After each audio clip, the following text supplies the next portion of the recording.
So with August 20th fast approaching, I've gathered every single news article and bit of information I can find on Black Myth Wukong to let you guys know exactly what to expect. We just put a video out last week about what's going on with Black Myth, and this one is going to be entirely different with new facts about the game that I think you should know. So, with that being said, let's go ahead and jump into the video. Now first up, this one is for all of you achievement hunters out there. Black Myth Wukong is going to have a total of 81 different achievements that you can attain within the game. From this tweet, we can see that the 81 achievements are going to be direct correlations to the 81 difficulties from Journey to the West that Black Myth Wukong is based off of. Now, we don't have a list currently of which achievements are going to be available. However, I can imagine the closer we get to launch, that list will be revealed to us and we'll go over it then. But I'm sure what we can expect because of the information we already know is that there's going to be achievements for unlocking each individual ending. There will be achievements you can complete in New Game Plus, and there's definitely going to be a good majority of achievements that you can attain from defeating bosses within this game. As someone who loves to platinum these type of action RPGs, I am very excited for this aspect. Now speaking of the achievements, we just mentioned this as well, but Black Myth Wukong will have New Game Plus at launch. This article from PC Games tells us, according to the tweet by Ingus the Wise,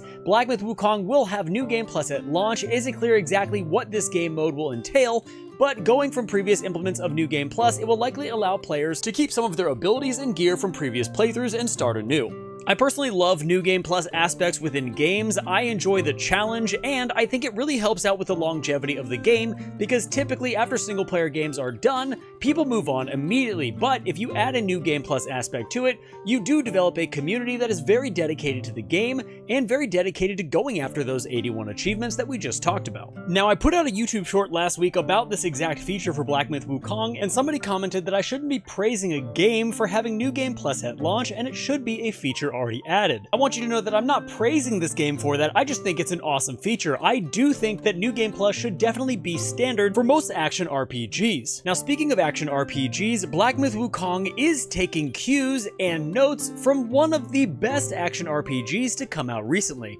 and that is God of War Ragnarok. Black Myth Wukong is going to heavily implement a single-shot cinematography within the game. What this means is that your gameplay is going to transition seamlessly into cutscenes without any loading screens or stutters at all. We can see in this tweet from German Strands, the camera work in Black Myth Wukong is inspired by God of War single-shot cinematography, gameplay into a cutscene. I personally think this is absolutely amazing. There are very few games that do this, in my opinion, at least in the gaming circles that I run in, so I feel like this is really going to enhance the immersion of the game, allowing you to flow seamlessly between the two, causing a much better gaming experience. Now, Game Science has also put out the PC requirements that you're going to need in order to run this game at the bare minimum or at the ultra settings. As you may have heard, ray tracing is going to be a big aspect of why this game looks so good. However, in order to get ray tracing at its finest, you're gonna need some pretty hefty requirements on your PC. Now, I'm not gonna go through every single one of these because that would take too long, but if you wanna pause it and go over your requirements and see if you meet those,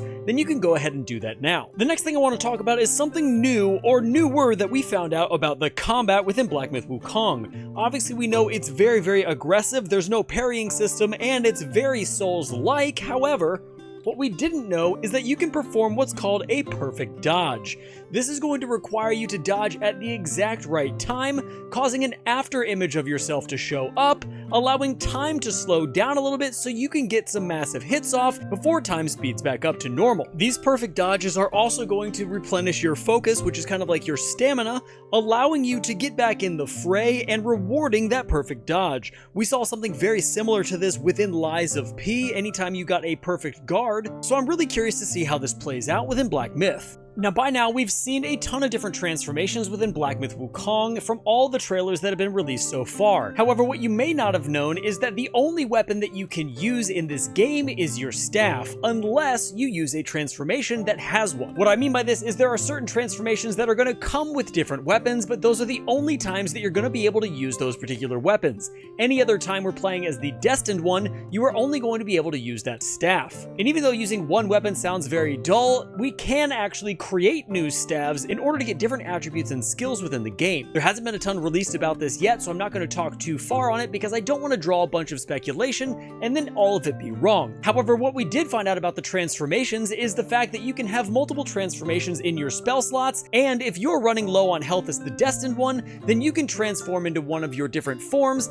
having full health, and that transformation is going to last until that health runs out, or your might diminishes. Might is an attribute that you get during your transformations that is drained anytime you do one of their special attacks. Once this might bar is fully drained, you will transform back into the destined one, but if you're running low on health, these transformations are going to be really nice to add to your longevity until you get to the next checkpoint. Now, the last thing that I want to talk about within this video is the loot. We've gotten a little bit more clarity on the loot that's coming to us and the items that we can receive within Black Myth Wukong. We understand there's going to be crafting items because you are going to be able to craft staves as well as armor sets that have different attributes and buffs on them. And although almost none of that has been leaked to us or given to us in advance, there is going to be a color coding system for loot, and that includes some legendary items. I personally am very excited for this because loot makes games awesome, and if there's awesome loot to have, then I'm gonna be going after it. And guys, that is gonna be it for this news roundup for Black Myth Wukong. If you guys want to stay up to date with all the news and potential content we're gonna have for this game, hit that subscribe button so you can stay up to date with what's going on. I'm planning on making a ton of content for this game, so with that being said, thank you so much for watching till the end, and until next time, stay safe, enjoy the game, and I'll see you in the next one.